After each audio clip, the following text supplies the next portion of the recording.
Hi, and welcome to this special Independence Day edition of Fedmail. Happy July 4th and Shabbat Shalom to you. Sometimes I'm asked, who is your favorite founding father? Now, the low-hanging fruit is to answer George Washington, America's first president. We know the history of Washington and his leadership. And there's also a little bit of a local connection. So on July 3rd, 1775, George Washington assumed control of the Continental Army from Artemas Ward of Shrewsbury, Massachusetts. So there's a little connection. But my favorite founding father was John Adams. John Adams, who grew up not far from here, but was a school teacher in Worcester and actually held early Zionist views, recognizing that the Jewish people had a homeland in Israel and should work for a return to our ancestral home. So interesting stuff. And don't forget, George Washington, getting back to him, issued that famous letter to the congregation in Newport, Rhode Island, the Toro congregation,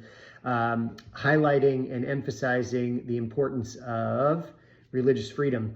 And the United States, certainly among all of the places that the Jewish people have lived over the past 2,000 years of diaspora, the United States has afforded us more freedom of religion than any place other than Israel, perhaps, in history. So we ought to cherish it, continue to celebrate it, and continue to work to ensure that it remains enshrined as one of the fundamental pieces and values of the United States of America. So happy July 4th to you.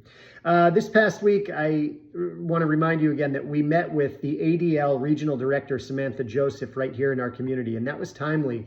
Earlier this week, the Executive Office of Public Safety and Security for the Commonwealth for Massachusetts issued a report on hate crimes. Now, hate crimes generally were down, great news, but anti-Jewish hate crimes were up 20%, which is substantial and confirms what many of us have experienced, felt, heard about.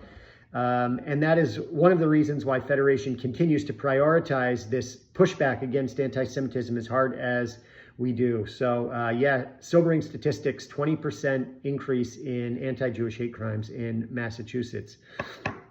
Also, there was a big story in Northern Virginia where a young student was kicked out of school after horrific bullying related to being Jewish. So I know that many of you read about that. And there was also a story about the Concord School District. And there have been anti-Semitic incidents around the region too. So all of it is what we need to stay on top of and make sure that we keep a united fight against this. Now turning to some of the Israel news, there are continued analysis of the operation to take out the Iranian nuclear sites, to continue to ensure that the sites were hit with and thoroughly destroyed. Also, the ceasefire with Iran has been holding, and there are reports that now Prime Minister Netanyahu will be visiting the United States next week to discuss a potential permanent end to the war in Gaza. Right now, there's a ceasefire deal on the table, which Israel has accepted. Hamas, as of the recording of this, has not yet accepted it, but it would be a 60-day ceasefire. There would be 10 live hostages returned. It's believed that there are 21 living hostages remaining in captivity in Gaza. 18 bodies of hostages who have been killed or died in captivity would be returned. There are 4 Israeli demands. The first is that Israel would continue to control the Philadelphia corridor with Egypt, continue to control the borders of Gaza. Hamas leaders would have to leave Gaza, although it's noted that few of them are left. And there would be a new regime in Gaza controlled by different Arab and Palestinian leaders. And Israel would be permitted to conduct raids as necessary. So we'll see where things go with that. Also last week, the major news out of Haaretz saying that Israeli troops had fired on Gazans attempting to get food from humanitarian sites. Israel refuted those claims. And then this week, major claims came out from the Gaza Humanitarian Foundation, along with something like 115 other partner organizations, to say that Hamas was attacking Gazans as they were going to these sites to try to get the food. So it's just continues to be a really problematic and difficult situation on the ground as it relates to that. There were 2 Israeli soldiers killed in Gaza this week, bringing the total up to 881 soldiers who were killed.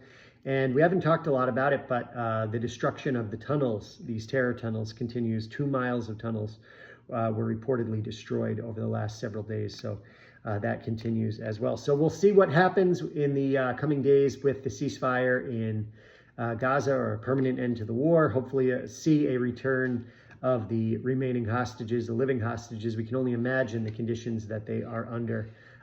It's reported that things are quite horrific from those who have made it back to Israel safely, have been freed. So we'll see how all of this plays out. There's also talk that the Abraham Accords could be expanded to a number of new countries, normalizing relations with Israel, including perhaps Syria and some of the other neighboring countries and other Muslim countries. So all of this, there could be a lot of good news coming, and we certainly hope that there is.